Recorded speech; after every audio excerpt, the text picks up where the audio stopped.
السلام علیکم ورحمۃ اللہ وبرکاتہ.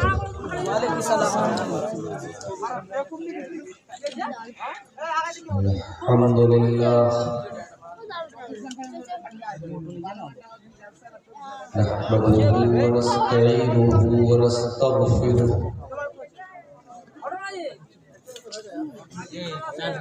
ونعوذ بالله من شرور أنفسنا ومن سيئات أعمالنا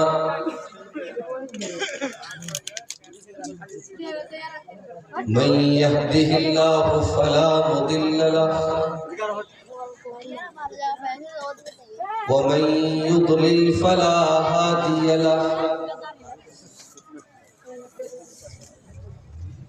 وأشهد أن لا إله إلا الله وحده لا شريك له وأشهد أن محمدا عبده ورسوله. يا أيها الذين آمنوا اتقوا الله حق تقاته ولا تموتن إلا وأنتم مسلمون. يا أيها الناس اتقوا ربكم الذي خلقكم من نفس واحدة وخلق منها زوجها وبث منهما رجالا كثيرا ونساء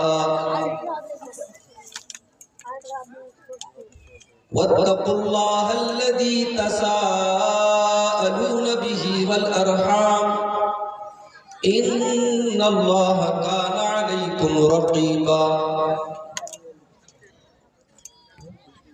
يا أيها الذين آمنوا اتقوا الله وقولوا قولا سديدا يصلح لكم أعمالكم ويغفر لكم ذنوبكم ومن يطع الله ورسوله فقد فاز فوزا عظيما. أما بعد فإن خير الحديث كتاب الله وخير الهدي هدي محمد صلى الله عليه وسلم وشر الأمور محدثاتها وكل محدثة بدعة وكل بدعة ضلالة وكل ضلالة في النار.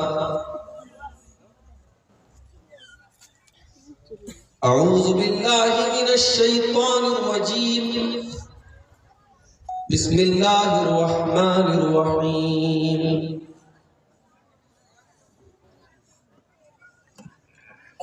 الذين يأكلون الربا لا يقومون إلا كما يقوم الذي يتخبطه الشيطان من المس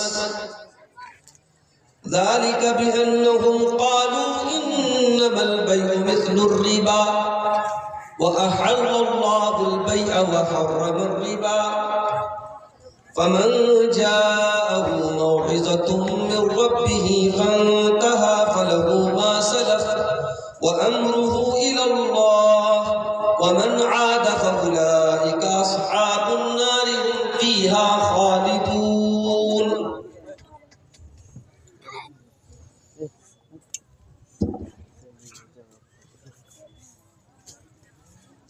موبائل کے فتنے میں سب مبتلا ہے. موبائل کے فتنے میں سب مبتلا ہے. جو پہلے نہیں تھے وہ اب مبتلا ہے. مبلغ مدرس مجاہد مقرر عجب شکلت میں عجب مبتلا ہے. مصور مصنف زمیندار دہقان میراثی وعالی نسب مبتلا ہے. کتابوں کے شوقین بھی صد میں آئے، جو سمجھاؤ کہتے ہے کب مبتلا ہے۔ کئی بیویاں ہم سفر ڈھونڈتی ہیں، کئی بیویاں بے سبب مبتلا ہیں۔ میسنجر سے نکلے تو واٹس ایپ میں ڈوبے، یوں ہی خواہ روز و شب مبتلا ہے۔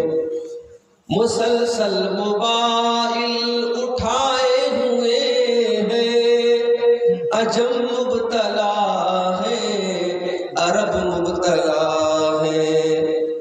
گنواروں پہ تنقید کرتے ہو ہدہد، گنواروں پہ تنقید کرتے ہو ہدہد، کہ افسوس اہل ادب مبتلا ہے۔ موبائل کے فتنے میں سب مبتلا ہیں، جو پہلے نہیں تھے وہ اب مبتلا ہیں۔ صدر محترم، علماء کرام، محترم بزرگوں، نوجوان ساتھیوں، ماں اور بہنوں، پیارے بچوں، آپ کے اس علاقے کے ایک ایسے ادارے کے پروگرام میں آج شرکت کرنے کا موقع مل رہا ہے، جو ادارہ زیادہ قدیم یا زیادہ پرانا ادارہ نہیں ہے، ابھی نیا ادارہ ہے، ابتدائی مراحل میں ہے، لیکن اللہ کی توفیق سے، جیسا کہ شیخ محب اللہ مدنی حفظہ اللہ نے بتایا کہ تقریباً 200 طلبہ اور طالبات ادارے میں زیر تعلیم ہے۔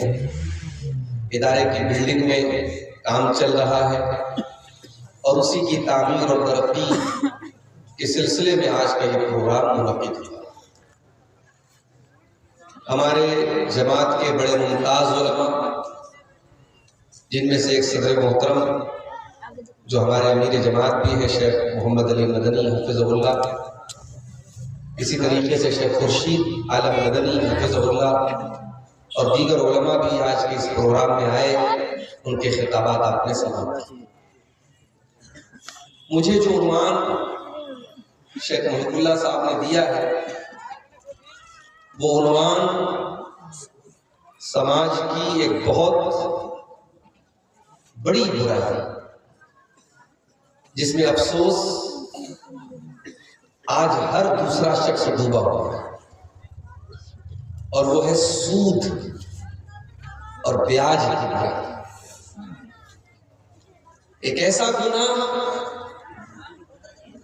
جس کے کرنے والے کے لیے اللہ تعالیٰ نے قرآن میں جنگ کا لفظ استعمال کیا،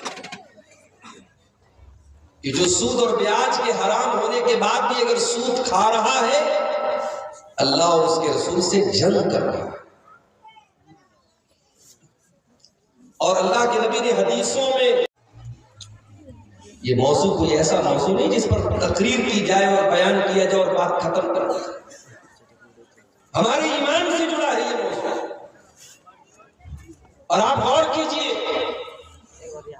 قرآن کریم میں اللہ تعالیٰ نے جب سود کو حرام قرار دیا اور سود کی حرمت کا اعلان کیا، تو مکہ کے کافروں کی ایک دلیل بھی اللہ نے پیش کیا۔ یہ جو لوگ بھی سود اور بیاج اس زمانے میں کھاتے تھے، یہودی بھی کھاتے تھے، ان کی ایک دلیل تھی۔ دلیل کیا تھی؟ انما البیع مثل الربا۔ میں موبائل لایا 10,000 کا، میں نے بیچا کسٹمر کو 12,000 کا، 2,000 کا پروفٹ میں نے کر پایا۔ حلال ہے یا حرام ہے؟ حلال ہے۔ ہر عالم کہے گا حلال ہے، بھائی بزنس کر رہے ہو، کوئی حرج کی بات نہیں۔ 10,000 کا میں نے موبائل خرید کر کے 12,000 کا بیچ کر کے 2,000 منافع کمایا، وہ پروفٹ ہے، وہ منافع ہے، وہ بزنس ہے، وہ حلال ہے۔ اور 10,000 روپیہ میں نے کسی کو دیا اور 2 مہینے کے بعد یا 6 مہینے کے بعد میں نے اس سے 12,000 لے لیا، تو یہ 2,000 حرام ہے۔ یہودیوں نے کہا بھائی یہ تو بات سمجھ نہیں آتی، پروفٹ تو دونوں میں کمایا جا رہا ہے، منافع تو دونوں میں لیا جا رہا ہے، ایک حلال ایک حرام، ایسا کیوں؟ اللہ نے جواب دیا یمحق اللہ الربا، اللہ نے جواب دیا ذالک بانہم قالوا انما البیع مثل الربا واحل اللہ البیع وحرم الربا۔ اللہ نے کہا یہودیوں تمہارے دماغ سے شریعت نہیں چلے گی، تمہاری لاجک سے دین نہیں چلے گا۔ اللہ نے جس کو حلال کر دیا وہ قیامت تک حلال ہے، جس کو حرام کر دیا وہ قیامت تک حرام ہے۔ تمہیں پیسہ کمانا ہے، منافع کمانا ہے، پروفٹ لینا ہے، تم خوب بزنس کرو، بزنس میں پروفٹ کی کوئی لمٹ بھی شریعت نے مقرر نہیں کی ہے۔ آپ حالات کے حساب سے، موقع کے لحاظ سے آپ جو منافع کما سکتے ہو کماؤ، بزنس میں کوئی پابندی نہیں ہے۔ اے یہودیوں، اے سود کو حلال قرار دینے والوں، تم دلیل یہ دیتے ہو کہ منافع تو دونوں میں ہو رہا ہے، تم پوچھتے ہو کہ فرق کیا ہے؟ اور میں تم کو فرق بتاتا ہوں، احل اللہ البیع وحرم الربا۔ ایک جواب تو اللہ نے یہ دے دیا کہ بزنس حلال ہے اور سود حرام ہے، اور حلال اور حرام دونوں ایک نہیں ہو سکتے، پاک اور ناپاک دونوں ایک نہیں ہو سکتے۔ بھئی آپ گلاس میں پانی رکھ دیں اور گلاس میں پیشاب رکھ دیں، دیکھنے میں دونوں پانی ہی لگ رہا ہے، تھوڑا کلر کا فرق ہے، لیکن کیا دونوں پاک ہے؟ پانی نارمل پانی پاک ہے، پیشاب ناپاک ہے۔ کیوں؟ ایک کو اللہ نے پاک قرار دیا، ایک کو اللہ نے ناپاک قرار دیا۔ آپ کی لاجک سے دین نہیں چلے گا، آپ کا دماغ کہہ رہا ہے کہ صاحب بینک والا ہمارا پیسہ رکھ رہا ہے، اتنی محنت سے پیسہ ہمارا رکھ رہا ہے، تو اگر وہ ہم کو لون دے رہا ہے، تو اگر وہ ہمارے موقع پر کام آ رہا ہے، تو اگر اس پر وہ پیسہ لے رہا ہے تو کون سے حرج کی بات ہے؟ یا بینک کے پاس ہم پیسہ جمع کر رہے ہیں، بینک ہمارا پیسہ استعمال کر رہا ہے، اسی میں سے ہم کو 4% 3% انٹرسٹ دے رہا ہے، تو کون سی غلط بات ہے؟ یہ آپ کی لاجک کہتی ہے، شریعت لاجک سے نہیں چلتی۔ جاڑے کے موسم میں آپ موزہ پہنتے ہیں، موزے پر آپ مسح کرتے ہیں، اور اہل حدیث علماء کا فتویٰ کیا ہے جو قرآن و حدیث کی روشنی میں ہے؟ چمڑے کے موزے پر بھی مسح ہو سکتا ہے جس کو عربی میں خفین بولتے ہیں، اور کپڑے کے موزے پر بھی مسح ہو سکتا ہے جس کو عربی میں جوربین بولتے ہیں۔ یہ جو موزہ میں نے پہنا ہے یہ اونی موزہ ہے، اس پر بھی کر سکتے، کاٹن کے موزے پر بھی آپ مسح کر سکتے۔ اگر آپ اپنے گھر میں مقیم ہیں 24 گھنٹے تک آپ آج ظہر کی نماز پڑھیے اور وضو کر کے موزہ پہن لیجئے، کل اگلے دن ظہر تک آپ اس موزے کو پہنے اگر موزہ نہیں اتارتے، آپ ہر نماز کے ٹائم پیر مت دھوئیے، مسح کر لیجیے، جائز ہے، کوئی حرج کی بات نہیں۔ سفر میں اس کو اور پھیلا دیا گیا، 3 دن کی آپ کو چھوٹ دی گئی، لیکن آپ نے کبھی غور کیا؟ ہم موزہ جب پہنتے ہیں، جب زمین پہ چلتے ہیں، موزے کا نیچے کا حصہ گندا ہو جاتا ہے، سارا جو دھول ہے، ساری جو ڈسٹ ہے وہ نیچے لگ رہی ہے، اور مسح ہم کہاں کر رہے ہیں؟ اوپر کر رہے ہیں، موزے کے اوپر کر رہے ہیں۔ حضرت علی رضی اللہ تعالیٰ عنہ نے اسی کو دلیل بنا کر کے کہا تھا، لو کان الدین بالرائے، اگر دین کی بنیاد رائے پر ہوتی، اگر دین کی بنیاد عقل پر ہوتی، منطق پر ہوتی، لاجک پر ہوتی، اگر دین کی بنیاد ترک پر ہوتی، دین تمہارے لاجک سے چلتا، ترک سے چلتا، تو موزے پر اوپر کے حصے پر مسح کرنے کا حکم دیا جاتا، کیونکہ گندا تو موزے پر نیچے کے حصے پر مسح کا حکم دیا جاتا، کیونکہ گندا تو نیچے کا حصہ ہوتا ہے، لیکن شریعت میں موزے کے اوپر کا حصہ مسح کرنا ہے۔ تو ایک جواب تو اللہ نے دیا کہ سود حرام ہے اور بزنس حلال ہے، اور دوسرا جواب بڑا پیارا ہے، اور یہ جواب ہر وہ موبائل والا سن لے جو انٹرنیٹ پر موبائل بیچتا ہے، ہر وہ انسان سن لے جو چھوٹی موٹی ضرورتوں کے لیے بینک سے لون اٹھا رہا ہے۔ یمحق اللہ الربا ویربی الصدقات، اللہ تعالیٰ سود کو مٹاتا ہے اور اللہ تعالیٰ صدقہ اور خیرات کے میں برکت دیتا ہے، بڑھاتا ہے۔ او دنیا کی کیلکولیشن کرنے والوں، او دنیا میں میتھمیٹکس اور حساب رکھنے والوں، تمہارا حساب تو کچھ اور کہتا ہے۔